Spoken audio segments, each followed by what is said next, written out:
Quantos podem dar um glória a Deus bem alto? Um forte aplauso ao Senhor Jesus nessa noite.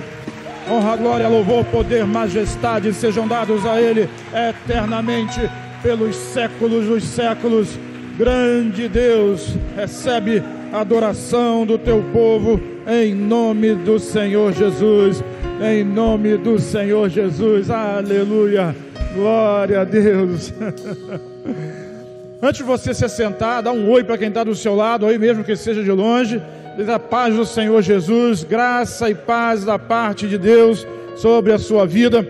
Agora junto aí com quem está mais pertinho de você, pega o seu celular, de máscara, hein? De máscara, todo mundo sim, seguindo, selfie, bota lá, projeto Betel, Vencer Betel, aliás, asterisco Projeto Betel, asterisco Vencer Betel. Isso, posta lá. Nós estamos aqui em adoração, em louvor, em honra, glória ao nome do Senhor. Que essa glória seja manifesta, que essa glória seja manifesta. Marca lá os asteriscos Projeto Betel, asterisco Vencer Betel, @Projeto Betel, e faz a sua declaração. Aproveite esse momento descontraído. Encaminhe o link da nossa transmissão para as pessoas, para os seus amigos que não estão aqui, para os seus irmãos de célula que não puderam vir hoje. Manda o link para a família, para os amigos, para as pessoas da célula, para que possam nos acompanhar, participar conosco desse momento na presença do Senhor, nesse momento da presença de Deus. Posso ouvir um amém bem forte? Glória a Deus. Vamos dar mais uma salva de aplausos ao Senhor Jesus. Recebe adoração, louvor, honra. Recebe a glória devida ao teu nome. Aleluia, aleluia. Glória a Deus. Esse é um mês importante, é o mês da retomada. E nós estamos aqui retomando os nossos cultos presenciais dentro das normas emitidas aí pela Secretaria de Saúde do nosso município, pelo governo do estado. Mas nós não vamos ficar para trás, nós não vamos deixar ninguém para trás, nós vamos avançar, nós vamos continuar trabalhando, nós vamos continuar funcionando, todas as células funcionando para a glória do Senhor, todos os irmãos trabalhando na oração, na intercessão, no preparo, trabalhando para que nós tenhamos momentos felizes e prósperos ainda esse ano. E nós vamos chegar no final do ano com um grande contingente para fazermos o batismo dos 100 no final do ano, em nome do Senhor Jesus. Em nome do Senhor Jesus, no final do ano, nós vamos ter o batismo dos 100 para a glória de Deus. E isso começa já. Começa ontem, já começou, e nós vamos dando sequência a essa passada, a essa caminhada, olhando para Jesus, como diz Hebreus capítulo 12, corramos com perseverança, olhando para Jesus nós olhamos, para Jesus nós caminhamos nele, e nós vamos atingir todas as metas desse ano, eu creio nisso. E começa já agora, dia 18 de julho, nós vamos ter o nosso primeiro encontro com Deus pós-pandemia, pós-quarentena, ainda dentro das normas, mas nós já vamos voltar aos nossos encontros com Deus.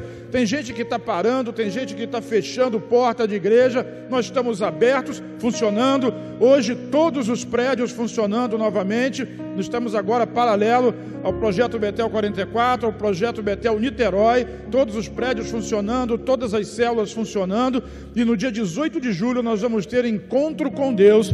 Esse encontro vai ser tremendo, vai ser maravilhoso, vai ser abençoado, vai ser poderoso, e nós vamos ter lá um grande número de irmãos participando, de novos irmãos que estão chegando para o Projeto Betel, de perto e de longe, participando desse momento na presença do Senhor. Agora, se liga nisso, presta atenção. Por conta das normas, das novas normas, do que eles chamam aí de novo normal, as inscrições do encontro serão limitadas a 50 pessoas, porque é a capacidade que nos permite funcionar no prédio 44. Então, 50 pessoas estarão sendo ministradas. As vagas para a equipe serão limitadíssimas, né? Porque nós temos todo esse padrão que precisamos seguir. Então, qual vai ser o critério para você poder colocar o seu discípulo, o seu amigo no encontro? O critério é simples. Como são só 50 pessoas, aqueles que chegarem primeiro, não é chegar primeiro lá no dia, né? É preencher a ficha e fazer o pagamento. O pagamento do encontro será R$60 para as pessoas que vão ser ministradas. Então, os primeiros 50 a cumprirem a etapa do pagamento estarão inscritas no encontro.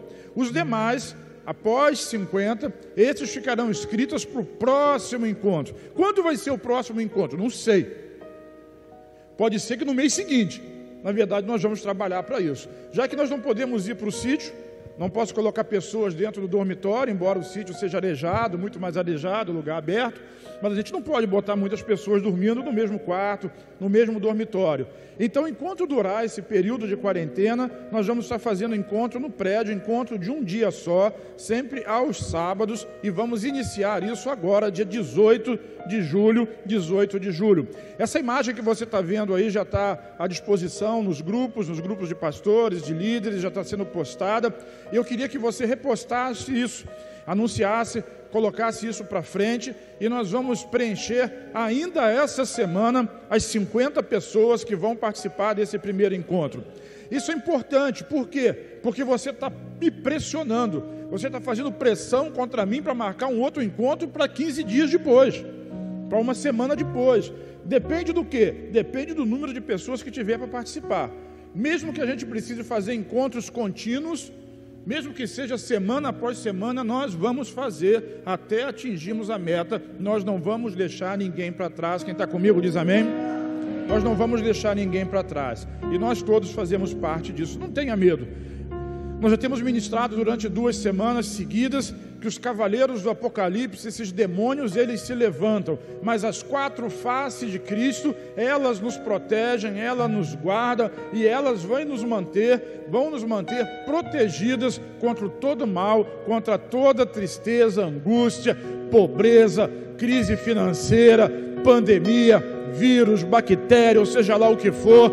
Diga assim: eu estou guardado debaixo das asas do Deus onipotente. Quantos estão guardados debaixo das mãos de Deus? Levante as mãos e diga: eu estou. Diga: eu estou. Glória a Deus. Quantos creem nisso? Nós somos crentes, irmãos, somos homens e mulheres de fé, e nós temos a mensagem, nós temos a palavra que o mundo não tem. O mundo tem a palavra dos números que amedrontam, das perspectivas que detonam a nossa moral e fazem com que a gente fique cabisbaixo.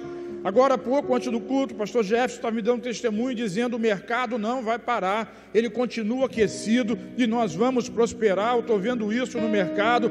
Essa crise que está se anunciando não vai chegar para nós, não vai chegar na sua casa, não vai chegar na sua empresa, não vai chegar para você, profissional liberal.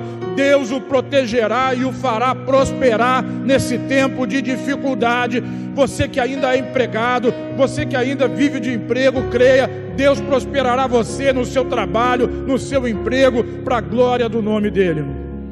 Às vezes a gente perde a vaga, né? Perde o emprego, porque as pessoas do mundo, elas ficam atemorizadas e têm medo de perder os recursos que têm e acabam enxugando os quadros, mandando pessoas embora. Mas eu quero lhe dizer uma coisa: às vezes Deus permite que você seja dispensado do trabalho, porque Ele tem um projeto maior para você.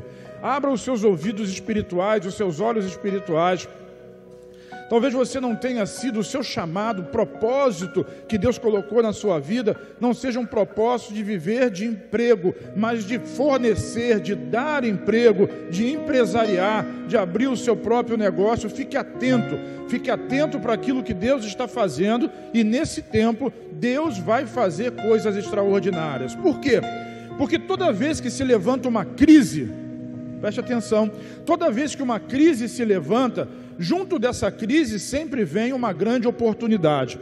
Sempre há uma grande oportunidade que Deus está nos dando, e eu tenho certeza em Cristo que Ele está abrindo uma porta para você, mesmo que seja no vale da desesperança. Deus está lhe abrindo uma porta de prosperidade. Ele fará com que a sua família, com que o seu negócio, com que os seus sonhos cresçam e prosperem nessa terra. Posso ouvir um amém? Tenha essa palavra no seu coração, leia a Bíblia, ore por isso. Veja na Bíblia essas palavras que estão lhe dando, que Deus está lhe dando.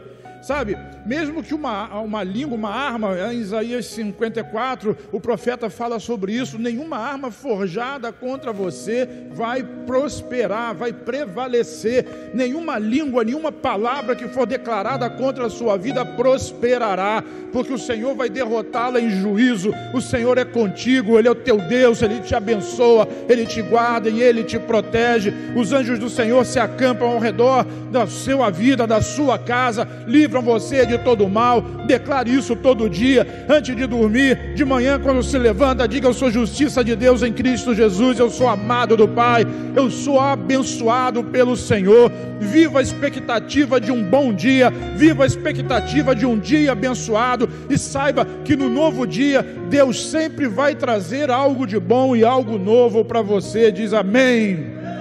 Eu não sei o que você espera para essa semana, eu não sei o que você espera para amanhã, mas eu quero dizer que Deus tem algo bom, tem algo poderoso para a sua vida. Não fique desanimado, não abaixe o seu rosto diante da dificuldade. Deus o fará sobressair sobre toda essa crise, sobre toda essa dificuldade. Quem pode dizer um amém? Diga bem forte agora, diga: eu creio em nome do Senhor Jesus. Eu creio em nome do Senhor Jesus.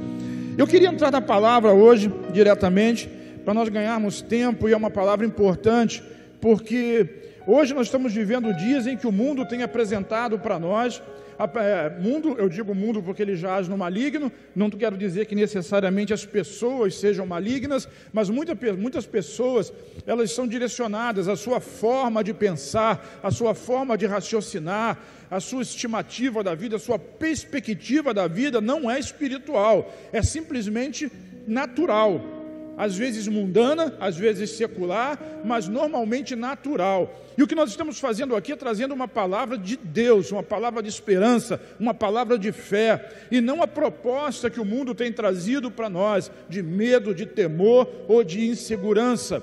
Não estou dizendo que a gente vai ignorar a situação, nós vamos trabalhar e vamos viver de acordo com, mas vamos fazer isso crendo que o Senhor tem algo bom e tem algo novo e tem algo maravilhoso que vai acontecer na nossa vida, na sua vida, ainda dentro desse período. Vire para a pessoa que está aí do seu lado e mesmo à distância diga assim: Deus tem algo bom para você. Diga isso a 3 pessoas: Deus tem algo bom para você.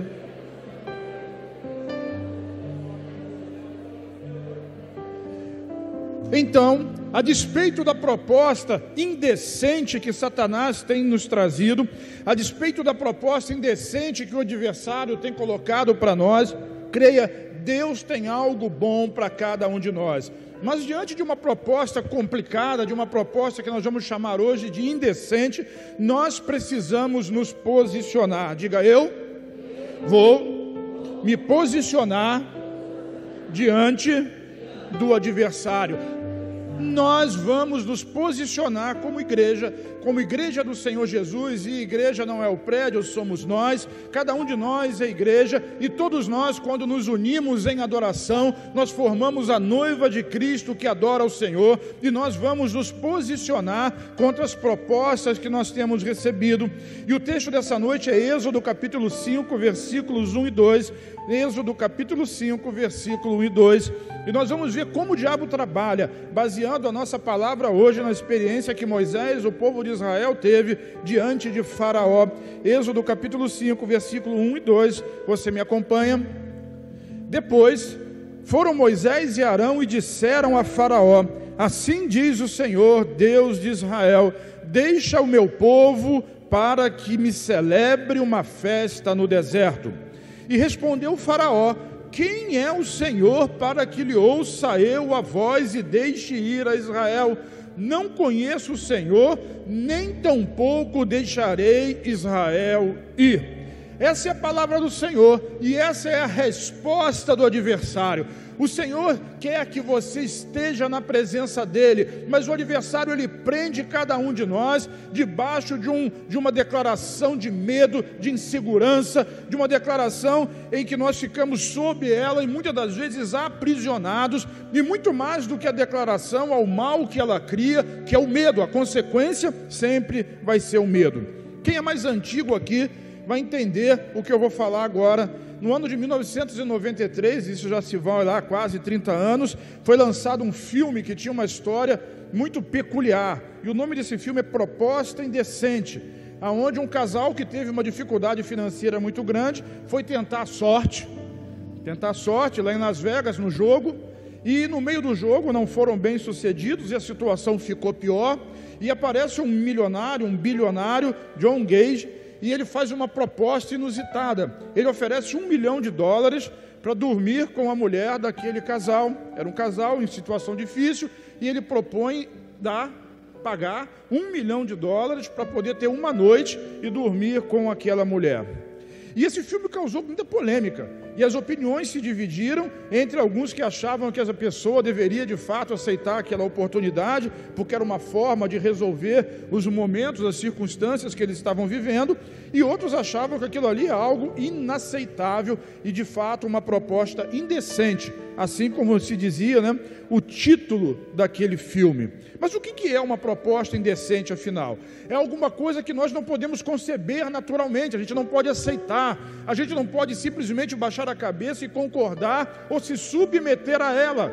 Então uma proposta indecente, ela é imprópria, ela é inconveniente, ela é descortês, ela é indelicada, ela é indigna, ela é vergonhosa e ela é completamente inaceitável, além de ser, muitas das vezes, imoral. E assim como aconteceu nessa história, nesse filme, e se alguém tiver curiosidade depois vai lá assistir e ver o que aconteceu, assim Faraó também, ele vem para Moisés, em algumas vezes, pelo menos 3 ou 4 vezes, fazendo propostas indecentes, propostas indecorosas, contra uma palavra de Deus, e a palavra de Deus é: deixa o meu povo vir me adorar. A palavra de Deus, ela não muda ao longo do tempo, ela continua sendo hoje: deixa o meu povo vir me adorar, deixa o meu povo vir me adorar. A igreja somos nós, e é fato de que nós não precisamos de um prédio para adoração, mas a reunião dos santos, a reunião dos salvos, a reunião do povo de Deus, ela gera poder, ela gera unção, ela gera autoridade. A igreja de Jesus, ela se reúne para glorificar a Jesus e para atrair o céu até a terra.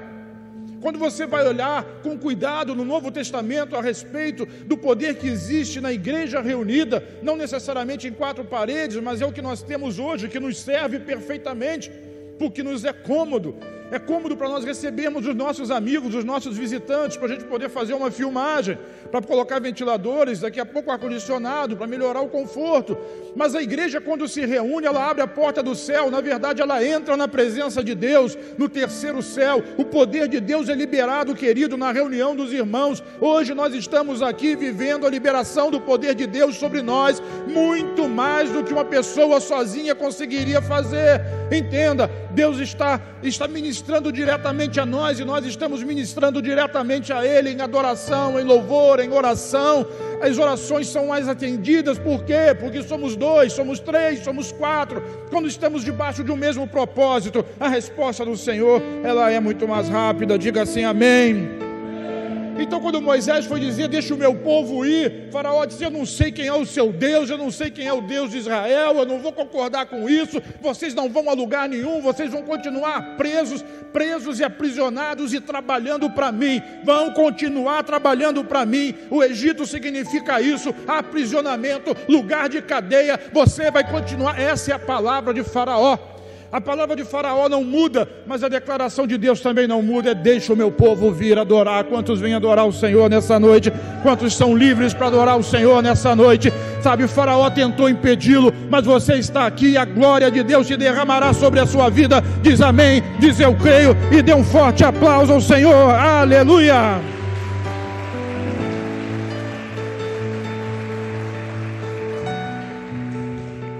Então, no capítulo 5, Moisés foi a primeira vez a Faraó, e Faraó endurece o coração, e ao invés de liberar o povo, ele aumenta o castigo. No capítulo 7, Moisés fala pela segunda vez a Faraó, e como demonstração de poder, Arão joga a vara se transforma em serpente, mas os magos de Faraó fazem a mesma coisa, e Faraó endurece o seu coração. A partir daí, Deus começa a manifestar o seu poder a Faraó, enviando sobre o Egito grandes pragas. Diga: pragas grandiosas. Primeira coisa que Deus fez foi transformar a água do Egito em sangue. Depois mandou a praga das rãs. Depois mandou a terceira praga, que foi a praga dos piolhos. E cada vez que Deus mandava uma nova praga, o coração de Faraó se quebrantava. Mas quando a praga acalmava, quando o problema ia embora, aí o coração de Faraó se endurecia novamente e ele não deixava o povo sair. Muito pelo contrário, ele expulsava Moisés da presença dele e botava mais servidão ainda sobre o povo. Agora observe comigo as propostas indecentes que Faraó e que o inimigo muitas das vezes tem feito para nós. E muitas das vezes nós somos alvos dessas propostas e cedemos a elas, indecentes, imorais, indecorosas, mas a gente acaba com uma mente natural, cedendo a esse tipo de palavra. Preste atenção, a primeira delas é assim: sirva a Deus, mas continue no Egito. Repete comigo. De novo. A quarta praga foi a praga das moscas. Qual a praga? Mosca. Já tinha havido sobre o Egito rãs, piolhos, e agora Deus cobre o Egito com enxames intermináveis de moscas. E quando o Faraó percebeu isso, acredito até que a sopa de Faraó, então, o prato de comida de Faraó devia estar cheio de mosca, e aquilo deixou ele angustiado. Observe Êxodo capítulo 8, versículo 25. Êxodo 8, 25 diz assim: chamou Faraó a Moisés e a Arão e disse: ide, ofereceis sacrifícios ao vosso Deus nessa terra. Repete o texto comigo, você lê.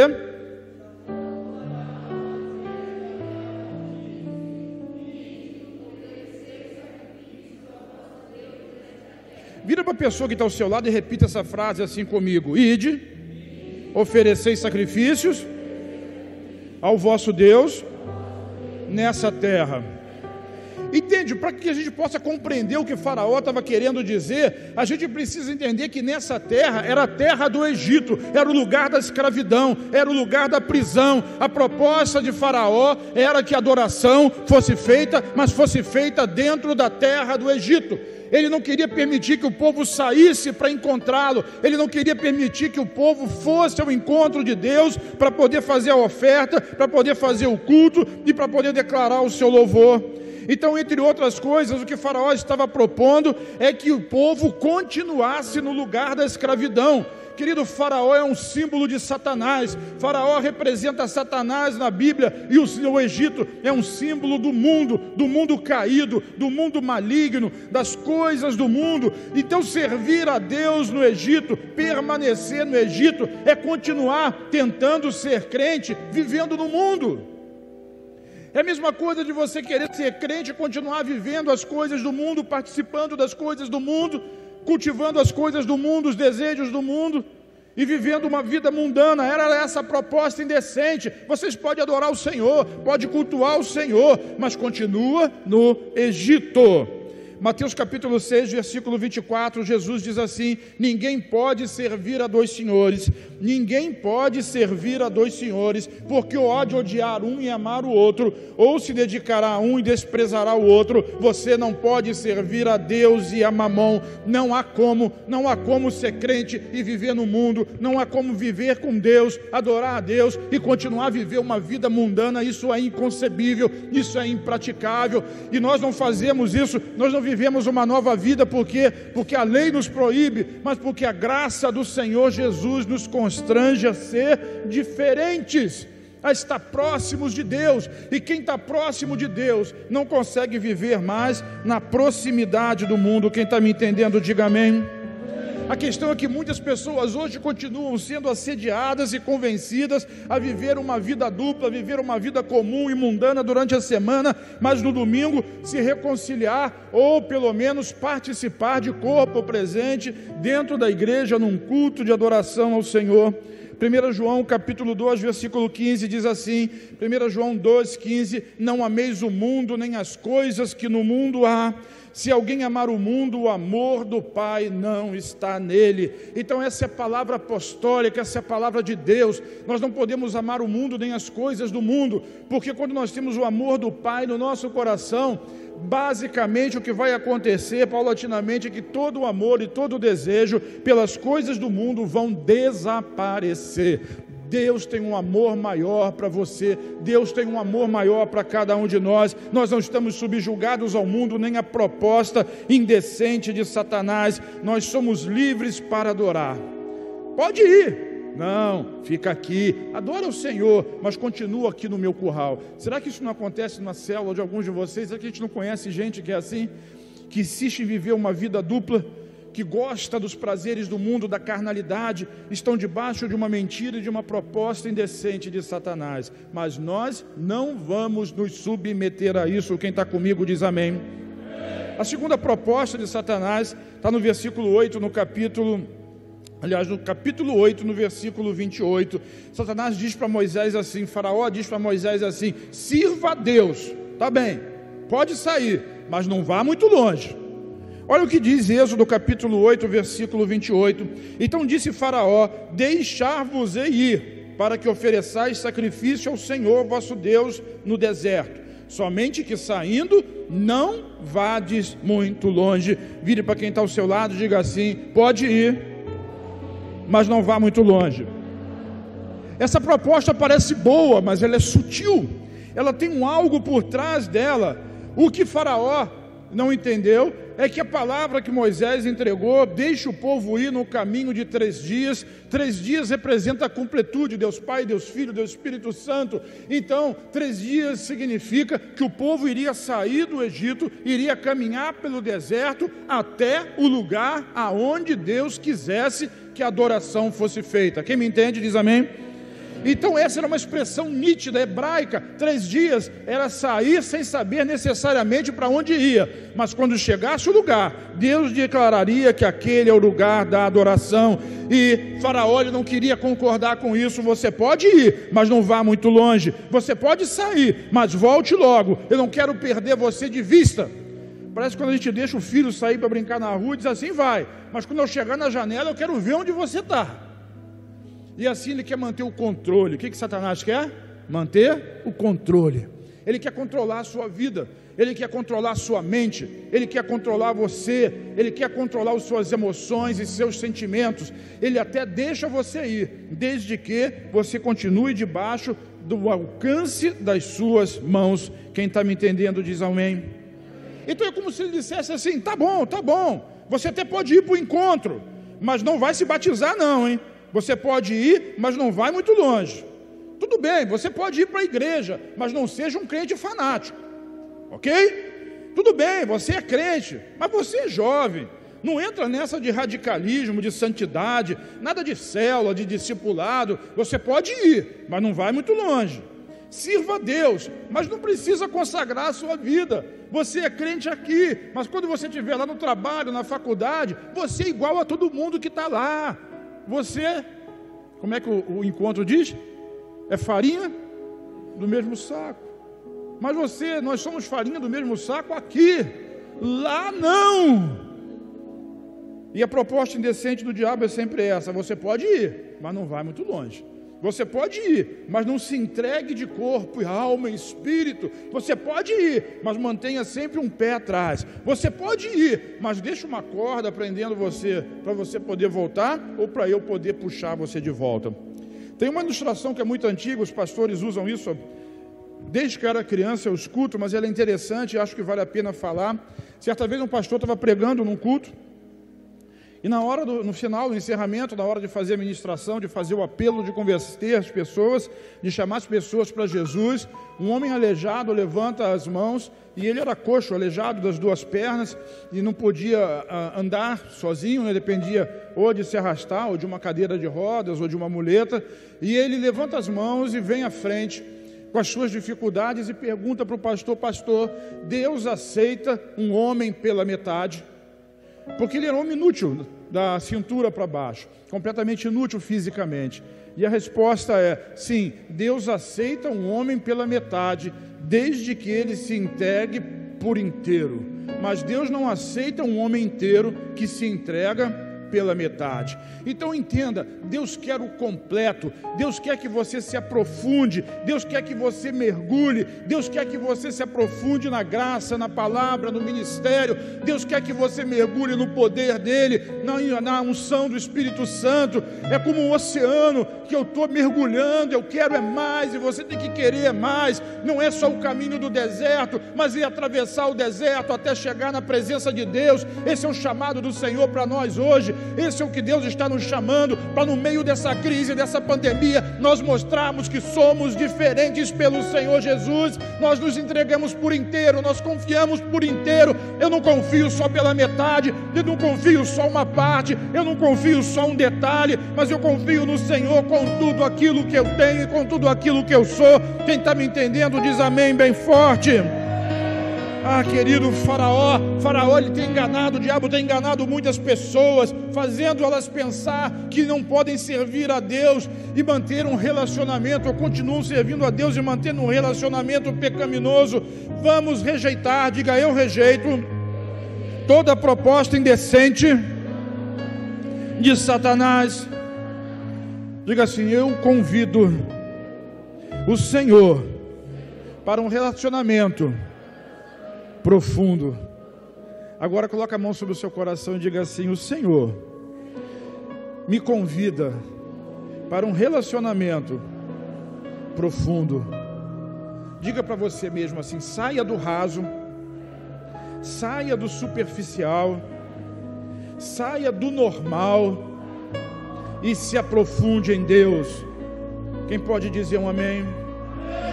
Eu queria que você levantasse a sua mão direita comigo agora. Se você não sabe qual é a sua mão direita, levante qualquer uma delas, não importa. Mas ore ao Senhor, faça isso agora em forma de oração. O Senhor está te convidando a sair do natural, a sair do normal, a sair do superficial, a sair do raso e se aprofundar em Deus. Ora, faz a sua oração agora. É a igreja do Senhor orando. Saia do normal, saia do superficial, saia do raso, vai para as águas profundas da presença do Senhor, para as águas profundas da presença do Senhor. Sirva ao Senhor com todo o teu coração, com toda a tua alma, com toda a tua força. Essa é a promessa, essa é a proposta de Deus para nós. Aleluia, glória a Deus, aleluia.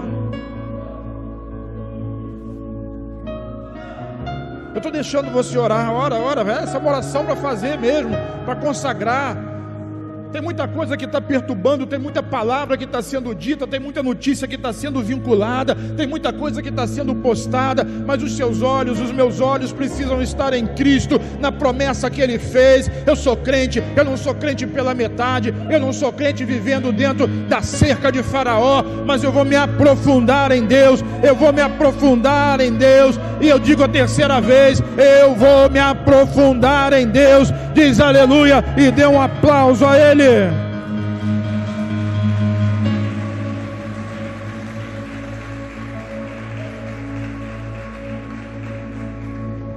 Glória a Deus. A terceira proposta indecente de Satanás está no capítulo 11, versículos de 7 a 11. Ele diz assim, então bom, vocês querem ir por 3 dias que vão, porém não vão levar as suas crianças. Não vão levar quem? Você vai lá, mas as suas crianças você não vai levar. O Senhor já havia enviado praga de moscas e Faraó endureceu o coração. O Senhor tinha enviado praga da peste nos animais, mas Faraó mais uma vez não deixou o povo ir. E veio a 6ª praga, a praga das úlceras. Os homens e os animais sofreram, mas Faraó não deixou o coração amolecer, não permitiu que o povo foi. E veio a 7ª praga, que era a praga da chuva de pedras. E essa praga feriu homens, animais e plantas, e assim a terra do Egito ficou devastada, era uma ruína só.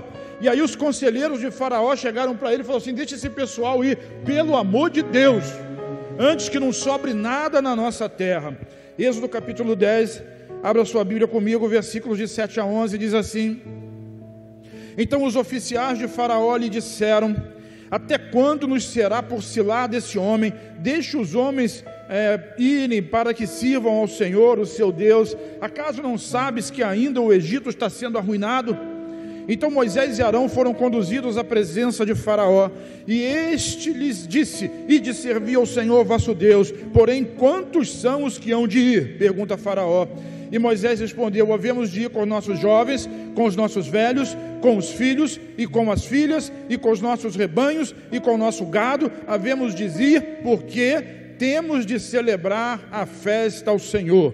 Replicou-lhe Faraó: seja o Senhor convosco, caso eu vos deixe ir, e as crianças. Vede, pois, tende convosco mais intenções. Não há de ser assim. Ide somente vós, os homens, e servi ao Senhor, pois isso é o que pedistes. E os expulsaram da presença de Faraó. O que Deus quer? Que todos vão para a adoração. O que o diabo quer? Ele quer prender. Mas se ele não consegue prender no Egito, ele deixa ir, mas desde que não vá muito longe. Mas se você continua dizendo eu vou, ele vai até deixar você ir, mas deixa os seus filhos, deixa as suas crianças, deixa a sua família. Você vai, mas deixa eles. Essa geração pode ir, mas a nova geração não vai. Essa geração pode até se livre, mas a próxima geração eu vou prender. Essa geração pode até ir adorar a Deus, pode até conhecer Deus, mas a nova geração eu não vou permitir que adore ao Senhor. Essas vão ficar presas no Egito. Quem está me entendendo diz amém. Diga: eu vou, minha família vai, meus filhos vão também, meu dinheiro vai comigo, tudo que eu tenho vai comigo.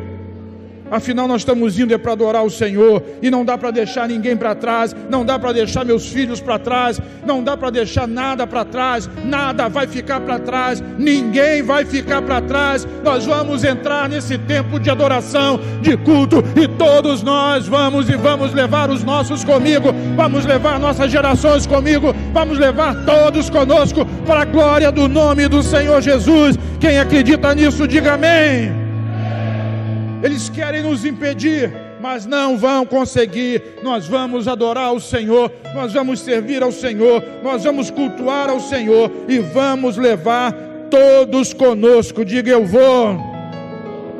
O versículo 9, Moisés respondeu assim: havemos de ir com os nossos jovens. Diga: nossos jovens. Diga assim: havemos de ir com os nossos velhos. Diga: nossos velhos. Diga assim: havemos de ir com nossos filhos e filhas. Diga: filhos e filhas. Bota o versículo 9 para mim aí, vamos ler junto. Respondeu-lhes Moisés: havemos de ir, bem alto.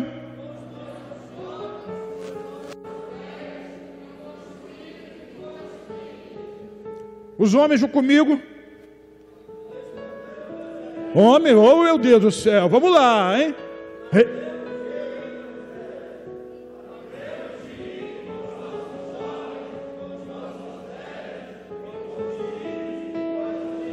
As mulheres, vamos lá.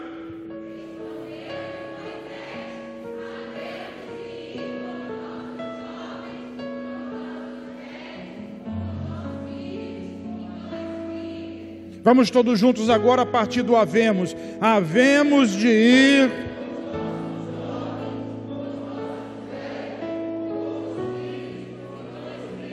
Não negocie com o inimigo para que seus filhos fiquem para trás. Não negocie com o inimigo para que os seus jovens fiquem para trás. Nós não vamos deixar ninguém para trás. Todos nós vamos estar envolvidos na obra do Senhor. A palavra de ordem é Josué capítulo 24, versículo 15. Se, pois, vos parece mal servir ao Senhor, escolhei hoje a quem sirvais, se aos deuses a quem serviram vossos pais que estavam da além do Eufrates, ou os deuses dos amorreus em cuja terra vocês habitam. Porém, vamos repetir juntos: eu e a minha casa serviremos ao Senhor. Novamente, eu.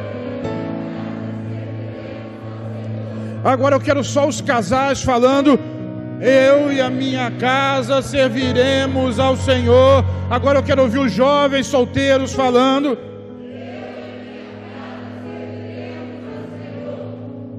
eu ia falar agora só os que têm mais de 50, mas fiquei com medo de ficar só 2 ou 3. Mas os nossos velhos não vão ficar para trás, as nossas crianças não vão ficar para trás, ninguém vai ficar para trás. Nós vamos adorar o Senhor com tudo o que temos e com tudo o que nós somos. Quem está me entendendo diz amém. Então eu queria trocar, eu queria mudar o verbo dessa frase que Josué disse. Então, em vez de nós declararmos eu e a minha casa serviremos ao Senhor, nós vamos declarar eu e a minha casa servimos ao Senhor. Vamos juntos? Vamos colocar isso no presente. Não vai ser o ano que vem, quando tiver mudado a situação. Eu e a minha casa servimos ao Senhor. Diga de novo: eu e a minha casa. Às vezes a gente tem dificuldades, porque muitas pessoas não conseguem ter a mesma fé. Nós respeitamos as pessoas, cada um tem o seu tempo, mas nós não vamos ficar para trás.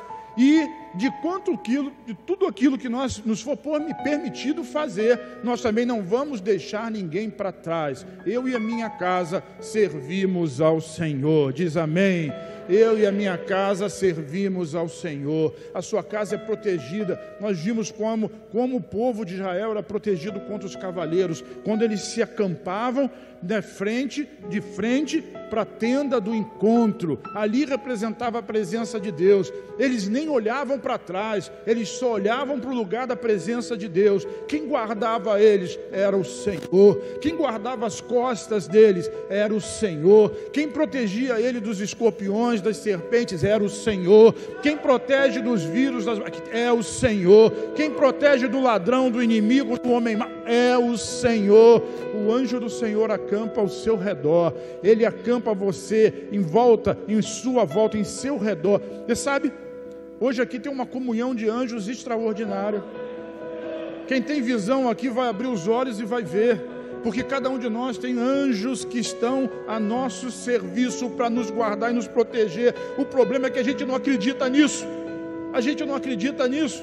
E a gente não acredita nisso. Mas os anjos do Senhor, eles se acampam ao nosso redor. Eles nos livram e eles nos temem. Quem pode dizer um amém? Diz glória a Deus. Eu e a minha casa servimos ao Senhor. Não tem negócio com o inimigo. Não aceitaremos as propostas indecentes de Satanás. Nós vamos continuar servindo ao Senhor. Diz amém. A última proposta está lá em Êxodo capítulo 10, versículo 24. Diz assim: tá bem, sirva a Deus. As crianças podem ir, mas vocês não vão levar com vocês os seus bens. Os seus bens materiais ficam no Egito, e vocês podem ir adorar a Deus conforme vocês quiserem. Como Moisés não havia aceitado a proposta anterior de ir só parte da família, então Deus envia novamente outra praga, e agora é a praga dos gafanhotos. Aliás, essa está chegando por aí, né? Está rondando o Brasil por aí, mas não vai chegar nos nossos arraiais, nem nas nossas plantações, nem nas plantações do nosso país, em nome do Senhor Jesus. E veio a praga dos gafanhotos, e quem viu na televisão pode ter uma ideia breve do que isso representa e do que isso significa. Mas ainda assim Faraó continuou com o coração endurecido. O diabo, ele não cede fácil, irmão. Ele não quer liberar você, ele não quer liberar sua casa, ele não quer liberar sua família. Ele quer prender os seus sonhos, prender o seu futuro. Ele quer aprisionar os seus filhos. Ele quer tomar conta da tua vida, do teu dinheiro. Ele quer tomar conta de tudo aquilo que é teu. E se você ceder a ele, ele vai fazer isso. Ele vai sempre colocar uma ideia, uma história. Não faça, tenha medo, não seja empreendedor, não tenha coragem, não faça oferta, não arrisque no negócio, não arrisque uma promoção, não faz um curso, não, para quê? Você nasceu assim, ninguém na sua família se formou, você vai estudar para quê? E mesmo aquele que conseguiu se formar, nunca conseguiu um trabalho, nunca conseguiu abrir uma empresa, nunca conseguiu vencer na vida. Ele quer prender você, quer prender os seus sonhos, quer prender o seu futuro, quer deixar tudo agarrado lá no Egito, mas diz assim: eu não. Diga assim: comigo não. Isso mesmo, bravo. Êxodo capítulo 10, versículo 24. Êxodo 10, 24. Então Faraó chamou a Moisés e lhe disse: ide servir ao Senhor, fiquem somente os vossos rebanhos e o vosso gado, as vossas crianças podem ir com vocês, o dinheiro não. Parece que Faraó ficou bonzinho, né? Que ele pode ir todo mundo, inclusive as crianças, os velhos, todo mundo pode ir. Agora eu só não vou deixar você levar os seus bens. Isso parece ser bondade da parte do diabo, mas não é não. Não é não, preste bastante atenção. Quem tem olhos espirituais vai perceber. Olha o que Jesus diz em Mateus capítulo 6, versículo 21. Mateus capítulo 6, versículo 21 diz assim: porque onde está o teu tesouro, aí estará também o teu coração. Vamos repetir?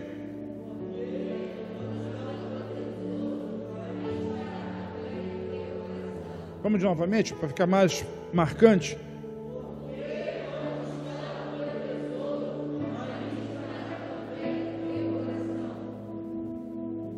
Então, se você vem no culto, você ora, você adora, você recebe a palavra, mas se você não tem dinheiro, se você não tem uma oferta, é bem provável que o seu coração não se comprometa devidamente com essa obra. O culto não é completo sem a oferta, faz parte do culto, faz parte da adoração, da materialização daquilo que nós cremos, nós entregamos. Mesmo que não houvesse nenhum tipo de necessidade na obra, mesmo que a igreja fosse riquíssima, mesmo que os pastores fossem assalariados com altos salários, não importa, nós não ofertamos para isso, nós não ofertamos para poder pagar salário de pastor, a gente não oferta só para pagar conta de luz, a nossa oferta é devolver àquele que merece receber a honra do nosso louvor, da nossa adoração, do nosso dinheiro. É isso que a Bíblia ensina. Eu ensinei para vocês sobre Melquisedeque, quando nós devolvemos os dízimos ao Senhor, está lá em Hebreus capítulo 5, Hebreus capítulo 7, vai lá ler a Bíblia. Nós estamos entregando para o sumo sacerdote para sempre, para aquele que vive, repete, para aquele que vive. Ei, tem alguém me entendendo? E às vezes a gente costuma assim, eu esqueci a carteira em casa, eu deixei o cartão em casa, eu não levei o talão de cheque. Ora, você vai para o mercado e deixa o dinheiro em casa? Você vai para o shopping com seus filhos, ou com a sua esposa, com a sua namorada e deixa o dinheiro em casa? Você vai sair para passear e deixa o dinheiro em casa? Agora você vai sair para o culto ao Senhor? Já percebeu que isso é uma proposta de Faraó? Eu sei que isso não acontece aqui, nem na casa de vocês que estão me acompanhando aí pelo YouTube, mas tem lugar por aí que acontece.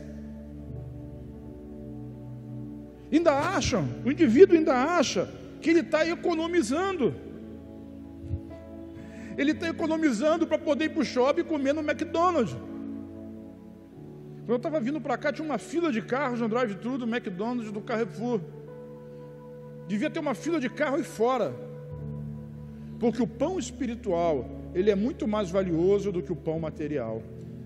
Mas como Jesus ele dá de graça, e é de graça mesmo, a gente não entende a responsabilidade que nós temos. Eu não vou usar a palavra responsabilidade porque dá a ideia de obrigação, mas a gente não consegue perceber, não consegue entender a moral que Ele está dando para nós, né? A oportunidade que Ele está dando para nós de adorá-lo e de cultuá-lo com tudo aquilo que nós somos e com tudo aquilo que nós temos. Eu acabei de dizer para você, Deus aceita um homem pela metade? Aceita, desde que esse homem pela metade se entregue por inteiro. E todos nós queremos de Deus, nós queremos um casamento, nós queremos saúde, nós queremos paz, nós queremos prosperar, nós queremos que a nossa empresa dê certo. Às vezes a gente vem para a igreja para achar uma namorada ou um namorado, a gente sempre quer alguma coisa de Deus, e Deus também Ele quer alguma coisa de nós. Sabe o que Ele quer de você? Tudo. Ele quer que vá você para adoração, Ele quer que vá a sua mãe, o seu pai, a sua esposa, o seu marido, Ele quer que os seus filhos vão também, Ele quer que toda a sua casa vá junto. Se você pudesse, traria, eu acho que não vai demorar muito a ter um culto, pet, porque Ele fala ali, não deixe nem os seus animais, leve os rebanhos, leve o gado, leve as ovelhas, porque isso representa dinheiro. Não deixa ninguém, não estou dizendo para você trazer o cachorro, não, mas entenda que o Senhor quer tudo. Eu fico olhando, tem gente que gasta fortuna com cachorro, eu entendo, porque ama o bicho, ama o animal, E quem que vai querer que o animal sofra? Isso é contra Deus. Mas nunca fez uma oração pelo animal. Quem tem cachorro ou gato em casa aqui? Deixa eu ver. Tudo bem, alguém deve ter ovelha, boi, não sei, né? Tem fazenda. Tem algum fazendeiro aqui? Só Dudu, né? Dudu está sonhando com a fazenda, né? Dudu precisa daquela fazenda. Eu vou mandar eles abrir uma igreja lá no Mato Grosso. Uma fazendão. Que é aqui, né? Lá no Mato Grosso. Uma vez apareceu um gato lá em casa. Lembra daquele gatinho? Eu não sei de onde que apareceu aquele gato. Foi Tiago? Foi Tiago. O Tiago tinha mania de animal. Ele na minha acabou essa mania. E eu não sei que vinha o gato ficou doente, o gato passava mal, era um problema, eu não sei, o gato era filhote. Tem uma história, que eu não lembro bem qual é a história, de um vizinho aqui, da rua 43 ali, e aquele gato... Foi Daniel? Daniel, você está me ouvindo aí? Foi você mesmo que inventou esse gato? O Tiago fez o parto da cachorra, né? Tinha uma cachorra lá em casa que quando ela ficou grávida, era vagabunda aquela cachorra. Ela fugia para namorar os cachorros. Estava no cio, né? E ninguém chegava perto, só o Tiago. Aquela simpatia que é o Tiago chegava perto da cachorra. E quando a cachorra teve neném, filhotinho, né? O Tiago ia lá e puxava o filhotinho. Você entendeu o que eu estou dizendo, né? Eu não preciso dar detalhes aqui técnicos de um parto animal. Mas o gato, eu queria voltar no gato, e aquele gato estava lá ruim, e miava e gritava a noite inteira, parecia que estava endemoniado o gato. Eu botei a mão na cabeça do gato e repreendi o demônio do dono, de onde o gato veio, da enfermidade no gato, e o gato ficou bom. Apareceu o dono do gato depois, né? Aí o gato foi embora, porque quando está doente ninguém quer, mas quando está limpinho, curadinho, arrumadinho, perfumadinho, cheirosinho e sem problema, aí aparece o dono. Já percebeu que o diabo é assim? Ele quer você lá. E se você tenta sair para ficar arrumadinho, cheirosinho, bonitinho, ele não quer deixar. Ele quer você preso dentro do curral dele. Curral de ovelha, né? Ele quer você preso dentro da cerca dele. Diz assim: comigo não. Vira para quem está do seu lado e diga assim: com você também não. Êxodo capítulo 10, versículos 25 e 26.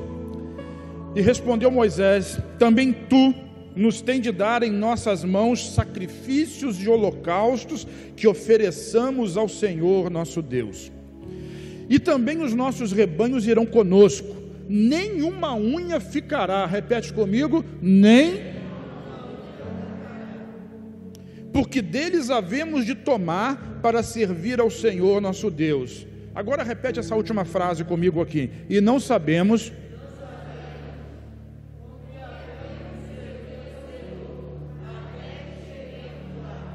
Alguém já foi surpreendido por Deus aqui?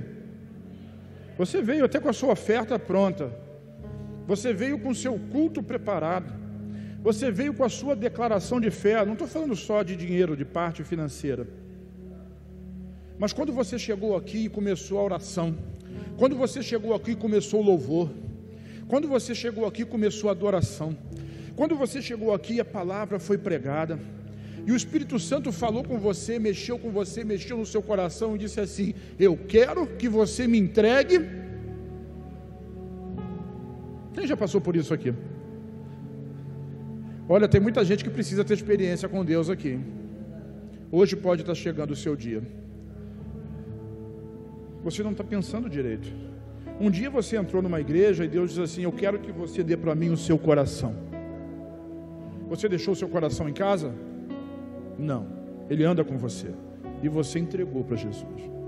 Quando você entregou o seu coração para Jesus, você entregou a sua vida para Ele. Você está dizendo: Senhor Jesus, está aqui o meu coração, está aqui a minha vida, está aqui tudo que eu tenho, está aqui tudo que eu sou, eu preciso do Senhor. Essa semana eu ministrei toda semana a respeito de Jesus e concluí na sexta-feira, na live. Aliás, eu queria que você me acompanhasse nas lives às 18 horas, todo dia, lá no Instagram, e eu falei assim, no texto de Lucas capítulo 12, quem me ouviu? Ah, bom, né? Ninguém ouviu. Eu vou começar a me achar que a minha igreja está lá fora, né? Eu sou pastor dos que estão lá, os daqui não, né? Teve uma noite em Belém da Judéia que uma criança chorou. Não tinha lugar para aquele casal, mas quando eles saíram, eles foram com tudo que eles tinham, e uma criança chorou, e nasceu na estrebaria, no celeiro. Como é que é o lugar mesmo, Dudu, que guarda os animais hoje? Estábulo, né? Para nós aqui a palavra estábulo. O berço daquele bebê foi uma manjedoura, que é o lugar onde comem os animais, onde bota o feno. Já sabe o que é feno, né? E come os animais. Eu acho que o Espírito Santo já falou com eles ali, né? Porque talvez você tenha ido antes, né? Mas se o Espírito Santo falou com você de novo depois, é porque você precisa ir de novo. Mas eu quero ir além. Naquela noite, era uma noite na Belém da Judéia, o céu clareou, porque o anjo do Senhor apareceu para pastores que apacentavam o seu rebanho na vigília da noite, e disse assim: eis que vos trago novas de grande alegria, que é para vocês, mas que chegará para todo o povo. Na cidade de Davi, Belém, nasceu hoje, o que os anjos falaram? O Salvador, que é Cristo o Senhor.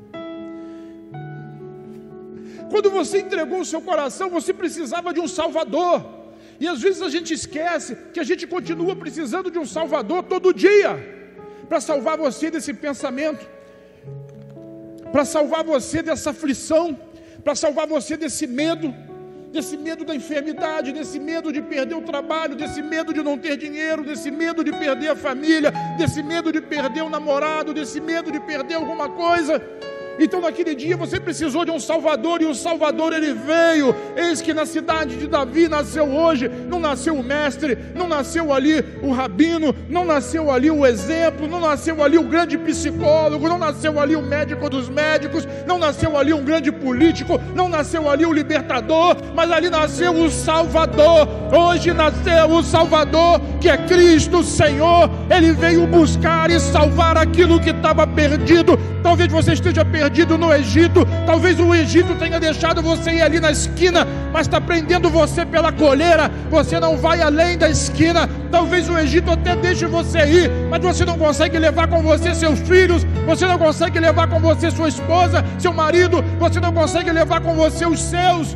Mesmo que eles consigam, o Egito continua perdendo, prendendo, travando os seus bens materiais, os seus sonhos. Mas hoje está nascendo aqui o Salvador, que é Cristo Senhor. Cristo nasceu como Salvador, e nós vamos adorá-lo como tal. Ele é o seu Salvador, Ele é o meu Salvador. Ele não nos salvou somente do inferno, e se assim fosse, já seria uma grande coisa.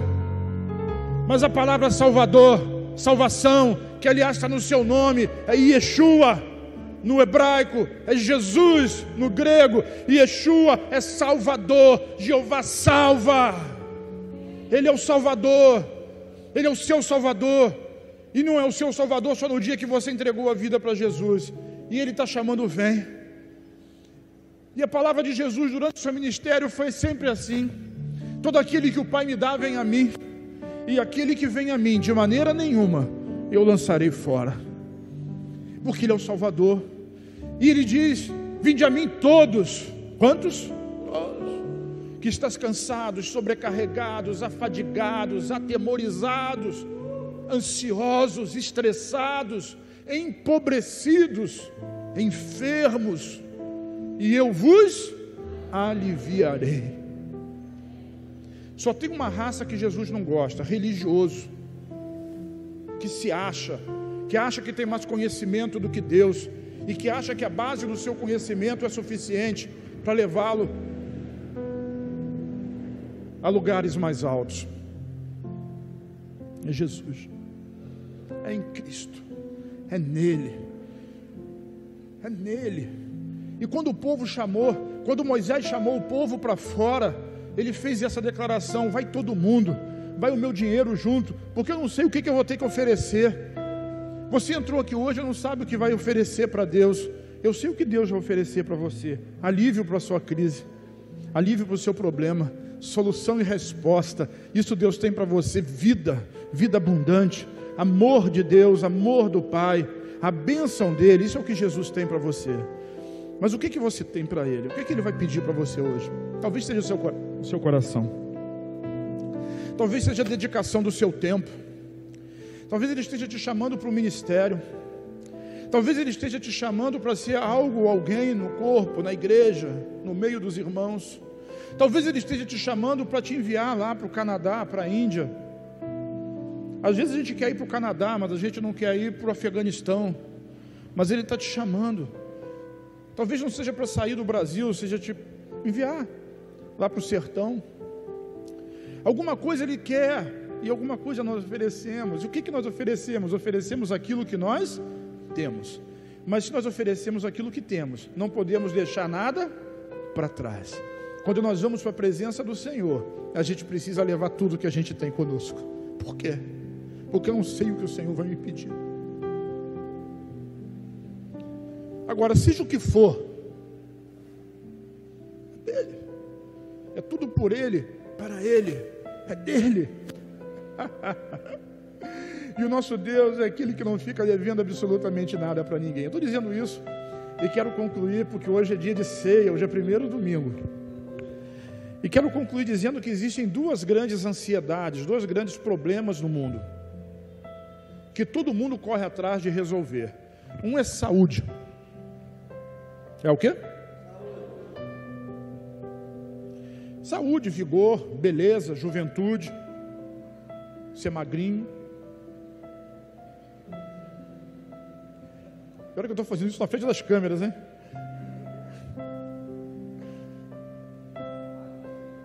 A outra que a gente quer é provisão.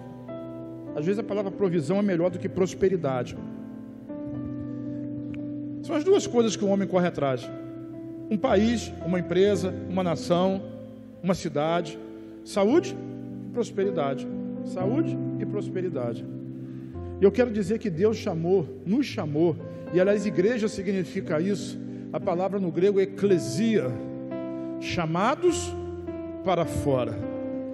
Deus chama de dentro de um sistema para um sistema novo, do império das trevas, do Egito, para o lugar, para o reino do Filho amado.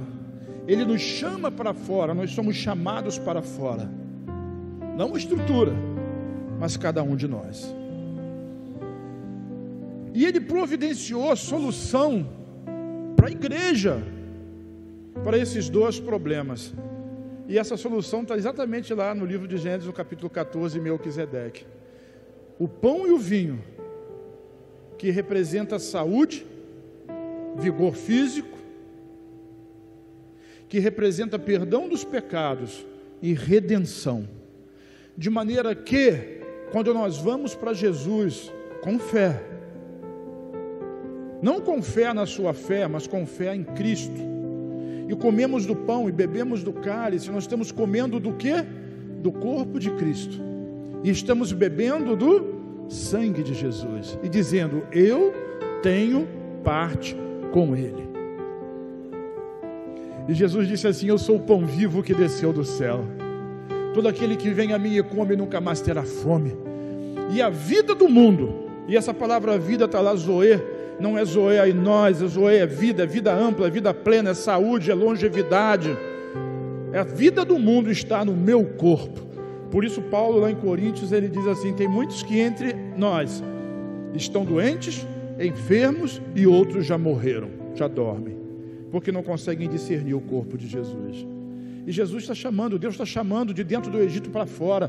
Hoje nós fomos chamados para fora. Hoje você atendeu esse convite, você atendeu a convocação e você veio. Não tenha medo de estar aqui, não tenha receio de estar aqui, mas entenda que Deus hoje está fornecendo vida e saúde para o seu corpo. Ele está fornecendo para você aquilo que você precisa, vigor físico para você. Ele está fornecendo cura para a sua enfermidade, para a enfermidade da sua alma, para a enfermidade da sua mente, para o medo, para a depressão, para a tristeza, para a angústia, para o estresse, também para o problema do seu corpo, para a enfermidade física. O Senhor Ele é o pão, é o corpo que foi ferido por nós. Agora, quando nós vamos a Jesus, a gente não pode vir pela metade, a gente precisa vir por inteiro. E vou lhe dizer uma coisa: vocês que vieram deixar os seus filhos em casa, vocês que estão em casa agora, que vão celebrar a ceia conosco, e para vocês que estão aqui que deixaram os filhos em casa, vocês vão chegar em casa e vão dar a ceia para eles, tá certo? Pão e vinho. Nós não vamos deixar ninguém para trás. A saúde do corpo é a saúde do corpo. A segunda questão é a provisão. E em Melquisedeque aconteceu a mesma coisa, né? Melquisedeque traz para Abraão vinho e pão. E Abraão devolve para ele o dízimo. No vinho e no pão, no vinho está o perdão dos pecados, a redenção, o preço que foi pago, Jesus como Redentor, como Salvador, trazendo de volta. No pão está também a versão do Salvador, do Jesus que salva, sozo, cura para o corpo, para a alma, para a mente, prosperidade, salvação para o corpo, para a alma, para a mente, salvação eterna. É o que significa salvação no Novo Testamento. Quando nós devolvemos o nosso dízimo, as nossas ofertas ao Senhor, nós entregamos para aquele que vive. Melquisedeque representava o sacerdócio eterno, e Jesus é o sumo sacerdote daquela ordem, ele vive para sempre. É por isso que Jesus, quando estava no templo, na hora da oferta, ele ia para junto do gasofilaço e ficava olhando, porque toda oferta que você entrega, todo dízimo que você entrega, entenda isso, você entrega para Ele. Não é para a igreja pagar conta. A igreja vai pagar conta, mas esse não é o fim, não é o princípio, esse não é o projeto. O projeto é nós como corpo entendermos, nós como igreja entendermos que nós estamos celebrando o nosso Senhor e o nosso Salvador. Então você não fica preocupado: esse mês eu vou dar o meu dízimo dobrado porque a igreja tem que botar piso. Não se preocupa com isso, não. Se preocupa: esse mês eu vou entregar o meu dízimo, a minha oferta, vou entregar a minha primícia, porque eu honro aquele que vive. É assim que a gente pensa. A igreja é muito rica, o pastor tem carro, não preciso entregar dízimo. Você não está entregando para mim, nem para a igreja, você está desonrando Deus. Então você, quando entrega, você diz assim: meu Deus é rico, e das riquezas da sua glória Ele me abençoa e me prospera, então eu devolvo para aquele que vive para sempre. Não sei se você já parou para perceber, mas as igrejas mais ricas são aquelas que os irmãos são mais ricos, e os irmãos são mais ricos porque eles têm mais o discernimento no espírito de entregar mais. Logo os irmãos prosperam, a igreja prospera e o reino prospera. Deus cuidou de tudo, né? Dos dois grandes temores no ser humano: da saúde, no pão e no vinho, nas finanças e na provisão, no dízimo e nas ofertas. Tudo que nós precisamos está nele. Por isso não vai ficar, repete, não vai ficar ninguém para trás. Não vai ficar ninguém para trás. Então se o diabo, se o inferno, ele vem com propostas indecorosas, então ele diz: tá bom, você pode servir a Deus, mas vai servir a Deus aqui no meu domínio. Você vai dizer não, diga. Então se o diabo vem e diz para você: tudo bem, então você pode ir, mas só vai até ali, vai só na célula, só uma vez por mês, hein? Só uma vezinha, tá? Pode até ir no encontro, mas é só isso. Então você vai dizer para ele: não. O quê? Não. Ah, tudo bem, você quer ir, vai, mas você vai e não vai levar seus filhos, não vai levar sua família, mas você vai, deixa a sua família, eles não precisam disso, eles não querem isso, eles não sabem que isso é importante. Você vai dizer: tá bom, vai com a sua família, mas os seus bens ficam. Você não vai nem de carro, você vai a pé. Bota um chinelo velho, para o pessoal achar que você é pobre, e dá uma sandalinha para você nova, ou uma cesta básica para você. Eu vou viver a vida para ver essa igreja ninguém precisar de uma cesta básica. Ao contrário, você tem que procurar aí fora como Corações do Bem ou outras entidades, porque você não tem para quem oferecer cestas básicas. Essa é a ideia, porque a quem dá, muito lhe é devolvido, e mais bem-aventurada coisa é entregar, é dar, é oferecer do que receber. Não vai ficar nada para trás, não vai ficar nada para trás, não vai ficar nada para trás, não vai ficar nada para trás. Quantos estão me entendendo? Diga amém. Então fica de pé comigo agora em nome do Senhor Jesus. Nós não vamos deixar nada para trás, vai tudo conosco, nossos bens, nossa casa, nossa família, nossos filhos, todos são abençoados, estão debaixo de uma promessa. Nós vamos adorar e vamos adorar juntos, nós vamos crescer e vamos crescer juntos, nós vamos prosperar e vamos prosperar juntos, e nós vamos fazer diferença no meio dessa crise e dessa pandemia, porque lá eles têm as notícias ruins, mas nós temos a palavra profética. Diga: eu tenho. Eu não ouvi, diga: eu tenho uma palavra de Deus, a vida para você, a esperança para você, porque nasceu o Salvador, e hoje Ele está chamando você para entregar alguma coisa. Ele quer receber de você algo, talvez seja o seu coração, a sua mente, a sua ideia, talvez seja a sua habilidade no negócio, no trabalho, talvez Ele queira o seu trabalho no ministério.